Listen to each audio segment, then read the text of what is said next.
Is a lasting ceasefire in Gaza possible? On what terms? Egyptian President Abdel Fattah al-Sisi has proposed terms for a truce, but neither Israeli nor Hamas officials plan to send envoys to the proposed peace talks in Cairo. Hamas has reportedly rejected the initial Egyptian initiative, saying it was not consulted, and the plans failed to end Israel's blockade of Gaza. The 7-year siege has crippled the economy, civilian infrastructure, and water supplies. Unemployment tops 40%, and almost 80% rely on humanitarian aid. The United Nations has warned Gaza will no longer be livable by 2020 unless urgent steps are taken. Our next guest has just laid out a possible plan for a ceasefire in his new article in the London Review of Books called Hamas's Chances.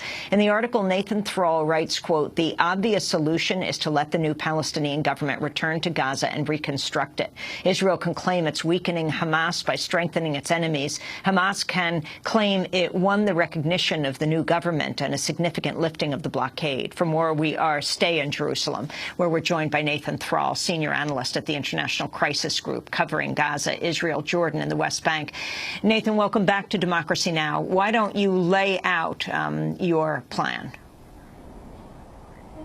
Sure. I should say beforehand that I think that it is less likely to occur now since the ceasefire broke down on Friday. But basically, until several days ago, what you had were three possibilities for this, the way that this conflict could end. And one was an escalation with Israeli reoccupation of Gaza that would cost a lot of Israeli lives and would last at least a year or more if its intent was truly to try to, quote-unquote, disarm Hamas and replace it with some other unknown entity.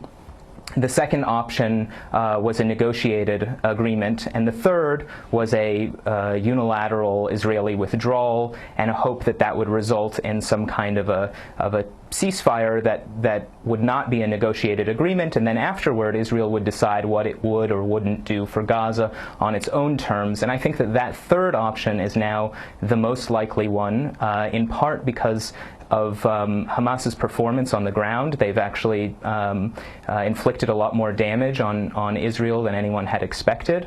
And because the Israeli Prime Minister is being attacked from the right for not doing more to undermine Hamas, and actually people calling for totally reoccupying Gaza, he's quite vulnerable to the criticism that he's capitulating to extortion through rocket fire and virtually any concessions that he makes in a negotiated agreement. And of course he would have to make concessions in a negotiated agreement.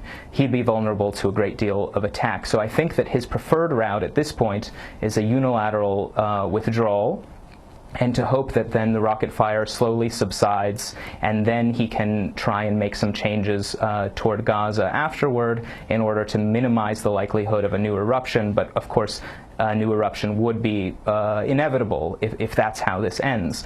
The other option of a negotiated agreement is basically what you had all along, were two fundamental demands that at first seemed irreconcilable.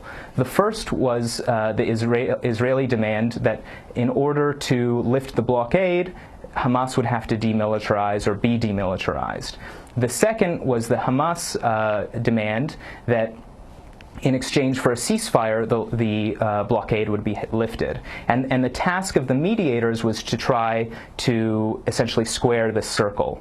And the way I think that one could do it is basically to say demilitarization of Hamas is, in its literal sense, very unlikely. The only way that can occur is by force, by Israel doing it by force, or a negotiated two-state settlement in which Hamas's forces and other militant factions are integrated into the security forces of a Palestinian state.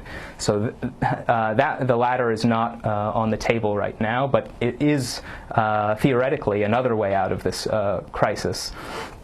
And so the way to deal with it was to break down these two concepts, the Israeli demand for demilitarization, the Hamas demand for lifting the blockade, into many, many component parts. Lifting the blockade consists of opening the Rafah crossing to Egypt, increasing the number of people who travel through there. It means increases in exports for Gaza. It means increased travel between Gaza and the West Bank. It could potentially mean a floating pier with EU monitors tankers that brings goods back and forth from Cyprus.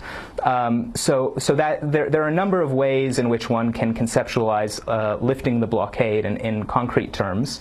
Similarly, for demilitarization, though Hamas is not going to put its rockets into weapons stores guarded by Egyptian soldiers, there are other things that are more feasible. Monitors who come and make sure that construction materials or who make sure that one limits the amount of diversion of construction materials to military purposes.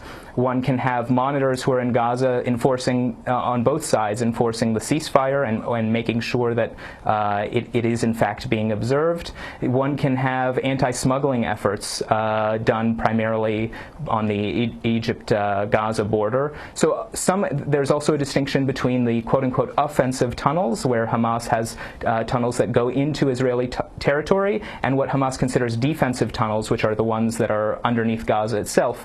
All of these things are items that could be negotiated in a ceasefire, and the only way that could be implemented is by bringing the Palestinian Authority government, the new government formed on June 2nd, into Gaza in order to implement it.